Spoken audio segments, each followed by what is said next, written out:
Yom Kippur, the Day of Atonement. The days of awe, as they're sometimes called, are the most important religious holidays in the Jewish year. Because the Jewish calendar is a lunar calendar, the High Holy Days fall in September or October of our solar year. They are times for prayer, reflection, starting anew, healing relationships amongst people, relationships within the self, and one's relationship with the divine. Rosh Hashanah, the new year, began last Sunday evening, and Yom Kippur begins next Wednesday evening. Unlike other Jewish holidays, which celebrate an agricultural festival or an event in history, the High Holy Days celebrate the ability of the human being to change and grow. The shofar, the hunting horn, which is sounded during these days, rouses people from their apathy, shakes their equanimity, sets in motion a train of thought that results in a higher spiritual awareness.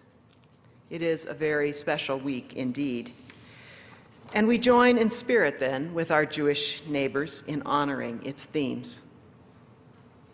Jews believe that one should not ask forgiveness of God until one has forgiven and asked forgiveness of anyone with whom one is estranged. And therefore, one of the activities of the High Holy Days is seeking out those conversations. At the end is the service of atonement, or as is sometimes said, at-one-ment, a feeling of harmony and unity. Christians use the word atonement to mean something a little bit different from Jews, involving Jesus' death on the cross, and the doctrine of the atonement is one of the sticking points that you usually have with Christianity. So let's say at-one-ment, Jewish style, and aim for that sense of harmony and unity with the way things are and with ourselves as they are. A couple of things about the way things are important to Jews. First of all, that we are fundamentally members of the human race, and we see all around us, if we are honest, in some version, the many flaws, foibles, and failings of the human race. Sins, which is another word you love to hate, but Jews think of sin as a missing of the mark, as a not living up to our ideals, and those are definitions that resonate better with us.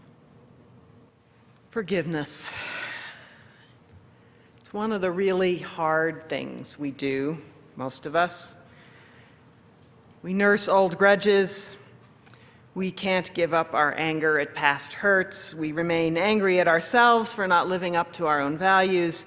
We put off asking others to forgive us because it is so humiliating. If we believe in God, we find that we can't accept the forgiveness that most religious traditions assure us is extended to us by God. We wallow in the bad things that we've done and the bad things that have been done to us, living in the past thereby, and missing the gift of the present and the myriad opportunities which are given to us to build the common good and make our own days glad.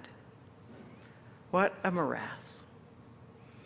Learning to forgive is one of the tickets to happiness and peace, and a precondition of good relationships. It's really important. There is, after all, no relationship without hurting and disappointing, being hurt and being disappointed. Dancing life's dance means sometimes stepping on our partner's foot and sometimes being stepped on. And if we can't forgive and move on, we're doomed to spend our life in anger, nursing old wounds and mulling over old victimizations. Nor is there any way to live in the world with values and principles and not occasionally violate them ourselves, sometimes egregiously, and needing therefore to forgive ourselves and ask forgiveness of others. If we can't forgive ourselves and others, we're doomed to be breaking off relationships at every turn, rather than treating them with the ointment of forgiveness and moving on. All of the world's spiritual traditions tell us that this wallowing in anger, nursing grudges, and living in the past is not the way we're supposed to live. Western psychology bids us explore and get over our hurts. 12-step programs offer explicit guidance in asking forgiveness. They think it as an essential step of recovery from addictions. All that unforgiven and unforgiving lumps and bumps in our souls and psyches, they keep us from being who we were meant to be, keep us suffering in a darkness when we are called to be out in the daylight, whole, energetic, and growing. Forgiving ourselves and forgiving others might seem to be two very different skills, but really they are variations on the same theme and use the same skills and strengths and are sabotaged by the same challenges. And most of us are much better at one than the other. We may find it easy to forgive others, but excessively hard on ourselves. Now, that's the more common problem, but its opposite also exists. We let ourselves off the hook while we nurse our disappointments and angers towards others. The good news is, whichever we find easier, forgiving ourselves or forgiving others, we can use those same skills to help us develop our weaker side. How about you? Are you better at forgiving yourself or forgiving others? And do you have an issue of forgiveness in your life right now?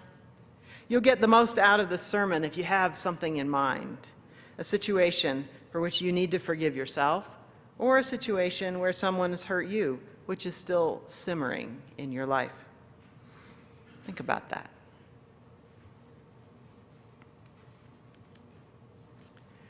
There are three elements to the practice of forgiveness: admission, exploration, and willingness. The first element of the practice of forgiveness is admission, or as Jack Kornfield says so eloquently, we must give up all hope of a better past. The thing that happened to hurt us, or the thing that we did to hurt someone else or ourselves, that happened. Pretending it didn't happen isn't forgiveness. And pretending will actually make it impossible to forgive. That's where that popular alliteration, forgive and forget, is so destructive, because we often take it to mean forget to forgive, and it doesn't work that way. We shouldn't forget. The saying that those who forget are doomed to repeat works in our personal history just as it does in our national history. We need to remember what has hurt us or fractured us and figured out how to keep ourselves safe and how to change. To do that, we have to admit that something bad happened and decide to deal with it rather than to sweep it under the forgetfulness rug. That first element, admission, is sometimes very hard. We like to think of ourselves as sturdy, if not invulnerable, as able to manage life's slings and arrows, no big deal. So admitting to ourselves that we're hurt or hurt ourselves, that's hard. It's kind of a blow to our pride. Sometimes it's hard because the hurt is so great. Sometimes it's hard because of that hit to our pride. But there's no solving a problem that we don't think we have. So admission is the first step of forgiveness. The second element of the practice of forgiveness is exploration. Whether we need to forgive ourselves for some breach of our own values or forgive someone else for hurting us, the next thing we ask is, how exactly did this happen? We ask questions. What was I thinking? Or, can you tell me why you did that? We wonder about the extenuating circumstances, the pressures and stresses that were a part of whatever happened. Perhaps I lashed out at someone because of something that happened to me actually long ago. Oops, I need to work on that. Perhaps the person who slammed into my car and derailed my life was rushing to a loved one's bedside. Well, that helps me take that in stride, doesn't it? The person who hurt me explains what they meant, adding details that help me walk in their shoes. And almost always, when I really understand why something happened, even though the hurt remains, the anger drains away. And that's what forgiveness is. Forgiveness is not pardon. It's not forgetting. It's not even necessarily reconciliation, a rebuilding of the relationship. Forgiveness is simply this: I'm not angry anymore. I choose to give up my perfect right to be outraged at what was done with me or what I did to myself. And I give it up because I've come to understand that hanging on to that outrage is only hurting me. Because forgiveness is simply letting that anger drain away. We can forgive someone that we can't speak to. Sometimes we have to not ask them questions about what happened, but simply imagine what might have happened ourselves. We can also forgive the dead, and often we must. We can even forgive someone who is still hurting us, although that has to be done with great care. We forgive most often by understanding what was going on, what stresses were faced, what others' perception of the situation was, or what our erroneous perception of the situation was, what other factors besides this relationship were weighing on the hearts and minds of the people involved. Sometimes that brings us to understand the part we played in that hurtful situation, and then we find we must ask forgiveness as well as forgiving. When it comes to understanding ourselves, a good listener is often helpful as we try to unravel the mysteries of our own minds and hearts. All along the way of exploration, we are hampered by our pride, which wants us to stay angry at the affront. After all, it wasn't just the wasted hour I spent waiting for you to show up, which you never did. It was also the blow to my pride that I'm not so important to your life that you remember every detail about our relationship. Even in more impersonal things like traffic accidents, we often find ourselves, if we poke around long enough, we find inside a belief that things like this just shouldn't happen to us. Pride plays a perverse role in forgiving ourselves. Let's say my problem is that I lost my temper and thereby failed to gain my objective. I feel terrible. And then I feel that I can't forgive myself, and I feel more terrible. But what's really happened here? What's really happened is that my real self has to come to terms with the fact that it's not perfect, that I can lose my temper, and I can lose my focus, and I can fail to gain my objective. And the more pride I have invested in being perfect, the harder that's going to be to admit. And long ago, I learned this test for forgiving myself.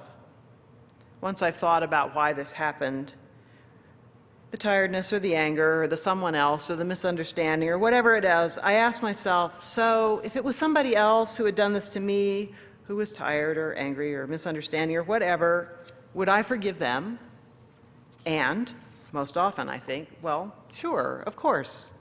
And if I can't in the same way forgive myself, then I know my pride has gotten way too involved.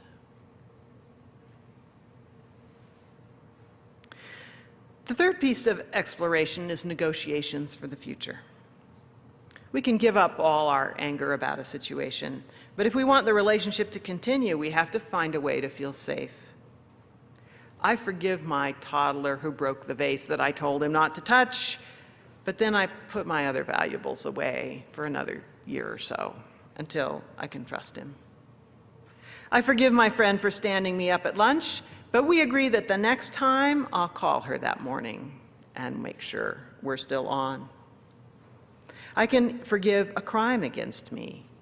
That is to say, I'm no longer tied up in knots with anger every time I think about it, but I can still believe that the criminal belongs in jail.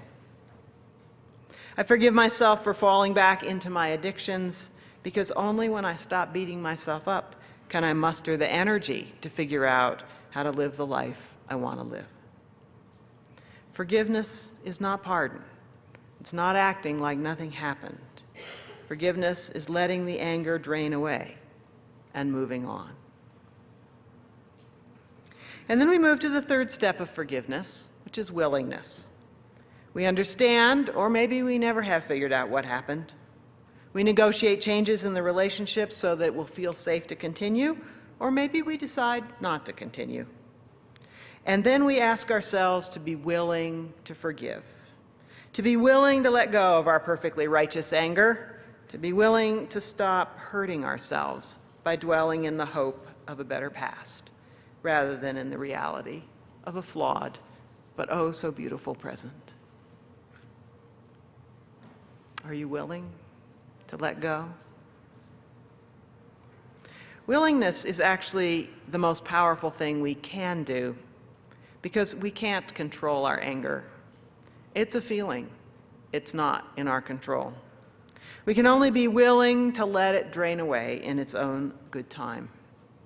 Usually our sincere willingness, our attention to future safety, and our quiet prayer for deliverance from this burden is enough that healing can begin.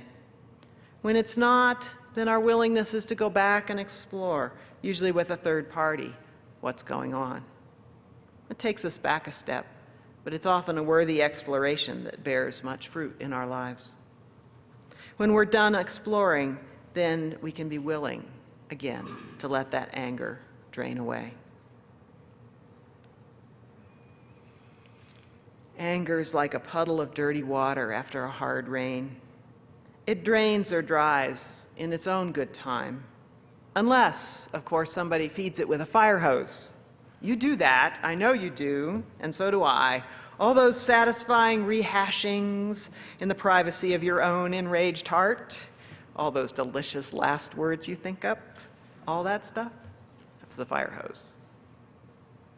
If you're willing to let your anger drain away, you direct your fire hose elsewhere so that puddle can dry up.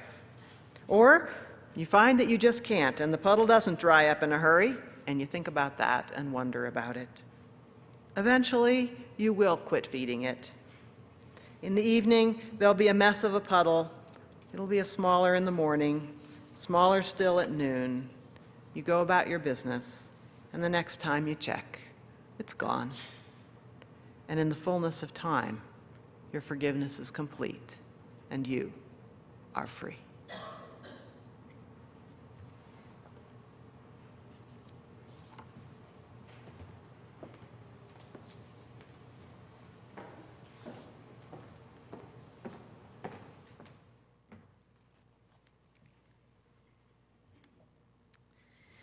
Before we close our service this morning, we have the special pleasure of welcoming some new members into our congregation.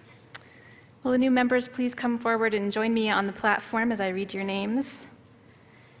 Jeanette Held, Linda Hudson, Hannah Laporte, Bruce Newton, Gloria Pena, thank you. Did I say Judith Parsons? Chris Ramsey, Beverly Roddy, Sarah and Dan Vance, and Danny Delaney.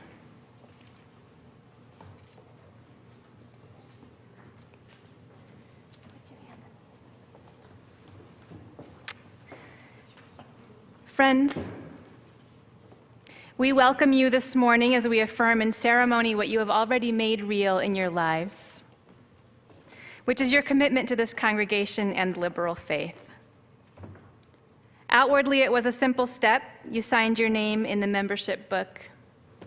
But you came to that step by many paths. And for some new members, it was easy. And for some, the road was long. And your commitment came at the end of a pilgrimage and at the beginning of a new life.